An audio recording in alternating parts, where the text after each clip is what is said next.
le pilote automatique n'en faisait qu'à sa tête. Ce qui s'est passé ce jour-là va peut-être changer ta façon de voir ces moments où tout déraille. Notre voilier s'est mis à tourner tout seul, comme piloté par un extraterrestre. Bienvenue dans Récits dans la mer. J'enregistre dans un bar dans la baie de Tyrrell à Carriacou.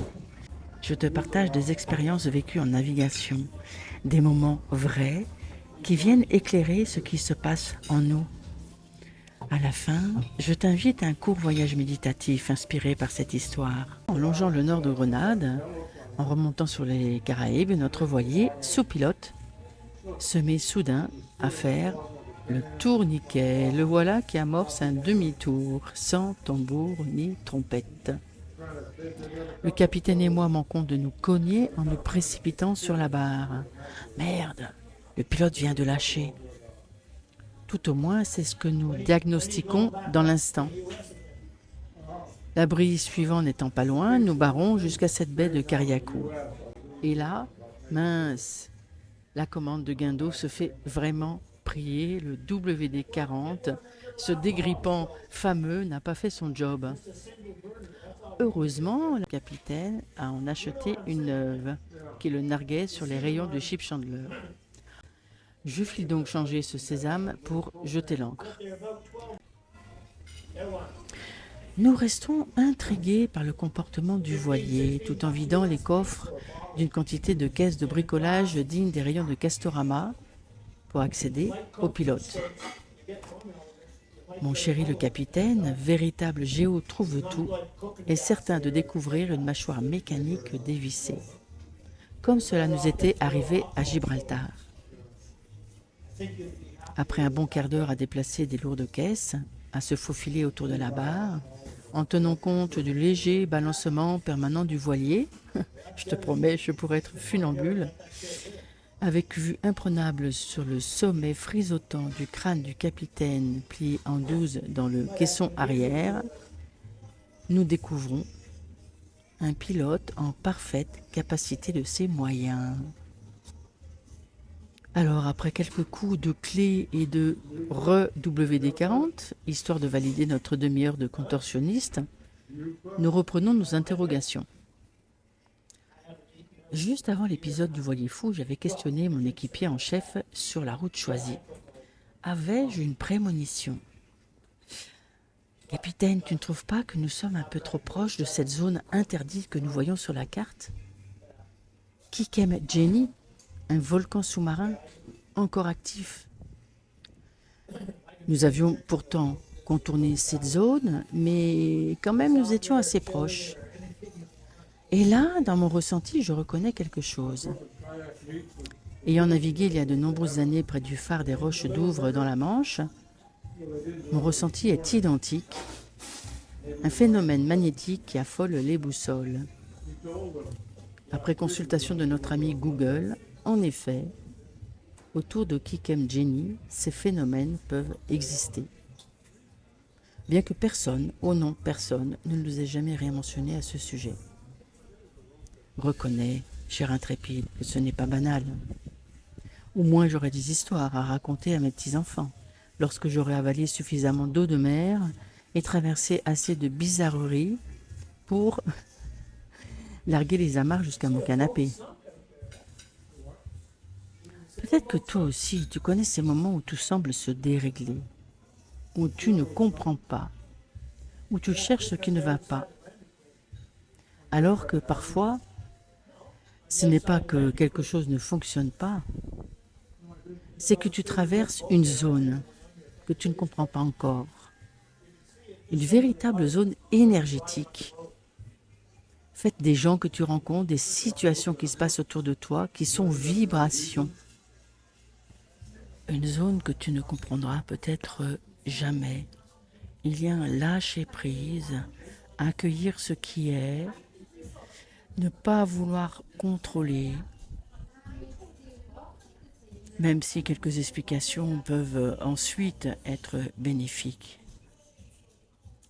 Notre nature humaine a tant de mal à apprécier l'instant. C'est de ça qu'il s'agit. Cette capacité à nous réjouir d'un insecte sur une pétale, d'un nuage rose éclairé par le soleil ou d'un reflet irisé sur le trottoir, nous devons aller la chercher en nous. C'est comme ça que nous traversons les zones de turbulence, les zones incompréhensibles, ces espaces étonnants, vides, qui nous enveloppent à certains moments et qui nous mettent en désespoir.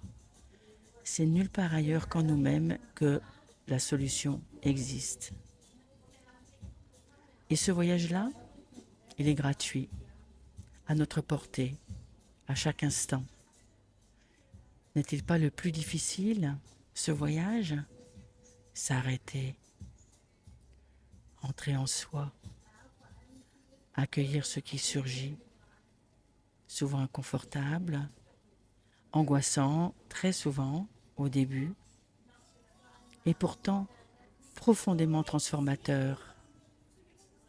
Ce sont des voyages qui régulent notre système nerveux, qui apportent de la clarté, de la discrimination, de la paix intérieure.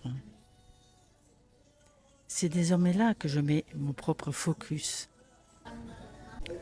Ce n'est pas nouveau, ça a commencé à mes 18 ans pour réguler mes insomnies et mes angoisses abyssales. Et aujourd'hui, j'y consacre une grande partie de mon temps. Je lis les enseignements du Dalai Lama. Je suis depuis très longtemps Mathieu Ricard. J'avance aujourd'hui avec François Lemay, ce Québécois un peu déjanté, mais tellement incarné. Je suis passé par des déceptions, des enseignements dogmatiques, rigides, des enseignants spirituels qui se sont révélés être par la suite de vrais connards. Ça m'a fait reculer, douter, ça m'a fait rejeter. Et pourtant, le seul moyen pour moi de nous sentir en paix est de s'arrêter, savoir se poser, méditer. Et pour en ressentir véritablement les bienfaits, ça demande un entraînement, une constance et une persévérance. Un peu au début, un peu et régulièrement, mais surtout la répétition. Comment changer quoi que ce soit en soi?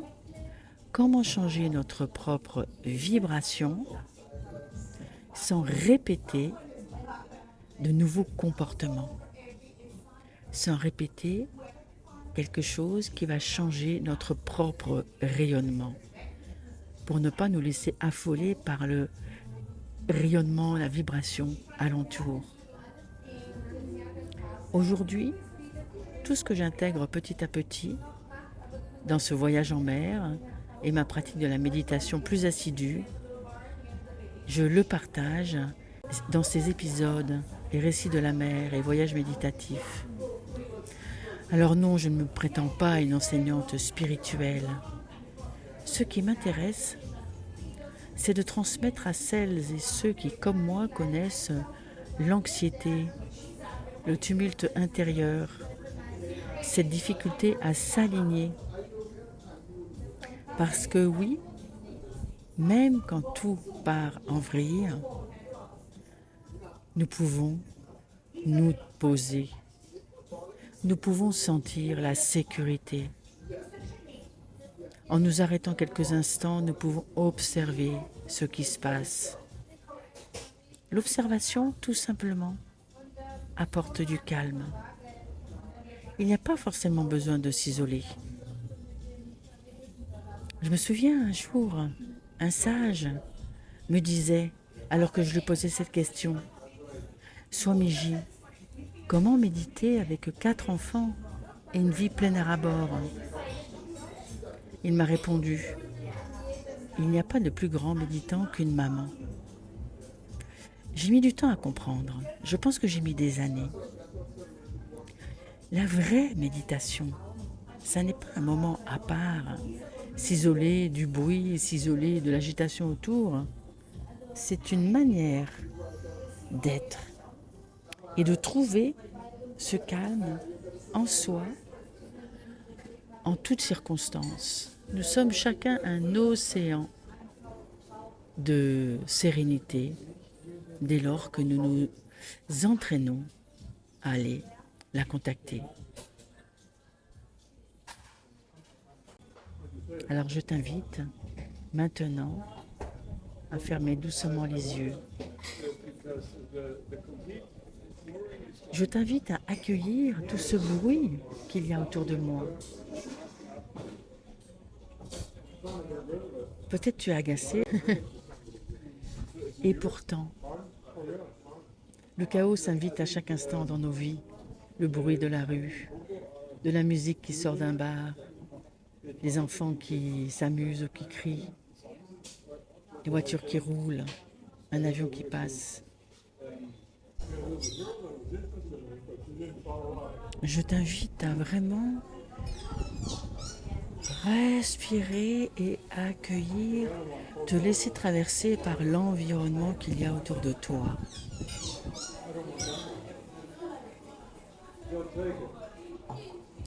Et en fait, à te tourner à l'intérieur de toi pour observer comment tu réagis à ce qui est autour. Observe-toi. Observe ta capacité ou ta non-capacité à accueillir. Comme moi, j'ai décidé de faire cet enregistrement, ça faisait plusieurs jours que je ne trouvais pas de moment calme et j'ai décidé de faire avec mon instant présent et de l'enregistrer dans ce bar. Ainsi va la vie. Nous ne choisissons pas l'environnement, toujours, même si nous pouvons l'améliorer et agir.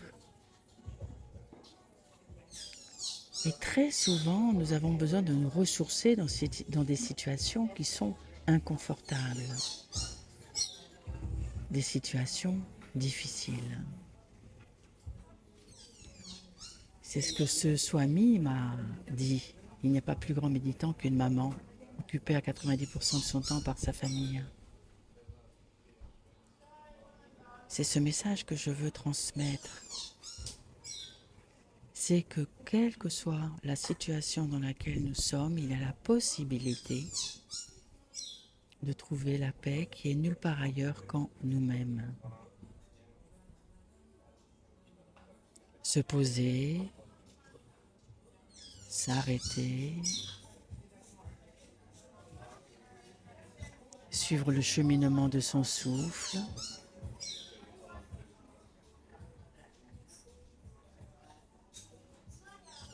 se poser, respirer, va voir les tensions de ton corps. Imagine qu'à chaque expiration, tu souffles sur une tension, l'une après l'autre.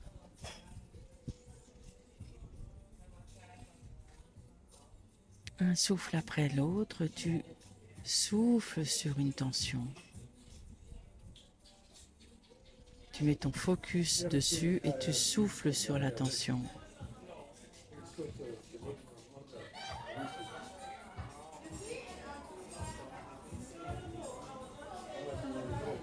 Et tu peux alterner sur les tensions du corps et peut-être les tensions que la situation, les bruits extérieurs te procurent.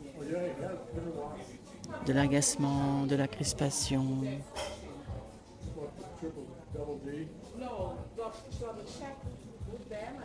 Utilise ton souffle pour aller souffler quand tu ferais partir de la poussière. Tu demandes à ton souffle, à ton expiration de faire partir cette crispation. Que ce soit une crispation émotive, qui certainement de toute façon se manifeste dans des crispations de ton corps. C'est pas grave. Si tu n'y arrives pas, ça n'est pas grave. Le simple fait que tu sois toujours à m'écouter, c'est que tu persévères. Laisse-toi soupirer si les soupirs s'invitent. Laisse-toi bâiller si les bâillements s'invitent.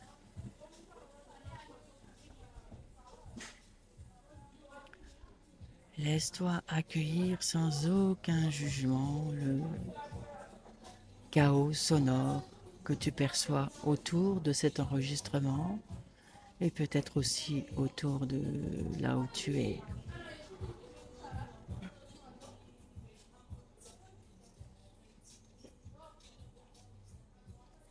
Mon invitation, c'est que tu puisses pratiquer dans un hall de gare. Souvent, nous attendons dans un hall de gare au lieu de s'impatienter sur le train qui a du retard.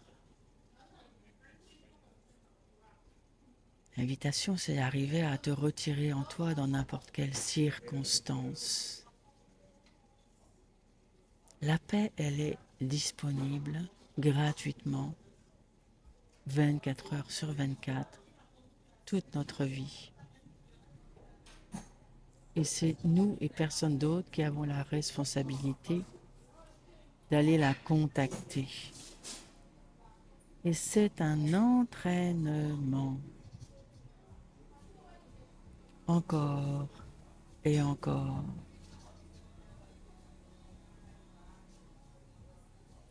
Il y a vraiment beaucoup de bruit autour de moi, alors que la dernière fois que j'étais venue dans ce bar, c'était calme.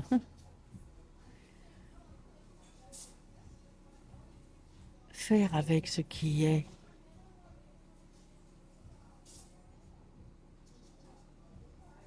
Respirer.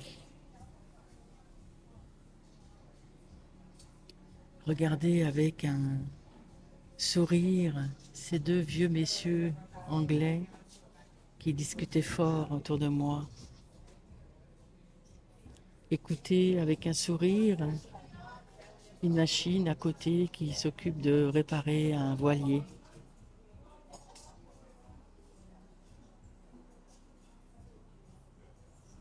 Comme toi, autour de toi, il y a certainement des choses que tu peux regarder avec un sourire plutôt qu'avec agacement.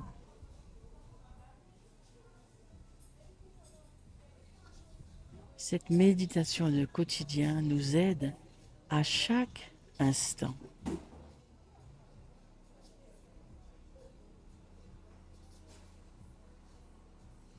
Avec l'entraînement, tu vas voir que en pratiquant 1 minute, 2 minutes, 3 minutes, plusieurs fois par jour, je te promets que tu vas trouver de l'apaisement. Ce sont des outils tellement simples à portée de main,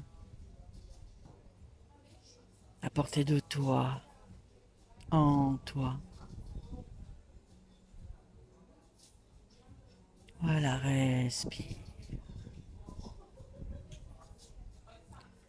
Soupire. Détends-toi. Relâche encore plus. Ou tout au moins pose cette intention, même si tu n'y arrives pas. Écoute à l'intérieur de toi. Ça crée une bulle autour de toi qui fait que petit à petit, tu vas te retirer de l'agitation extérieure. Respire. Calme-toi.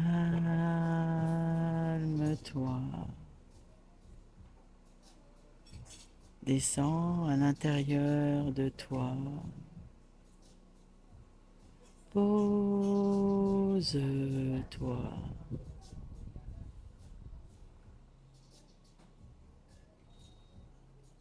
Encore un peu plus. Encore quelques instants.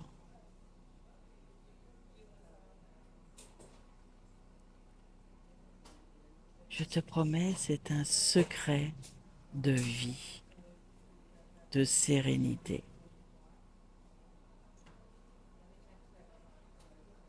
Traverser dans le calme intérieur n'importe quel chaos. C'est un entraînement. C'est un entraînement. Ne juge rien. J'y arrive pas. Entraîne-toi.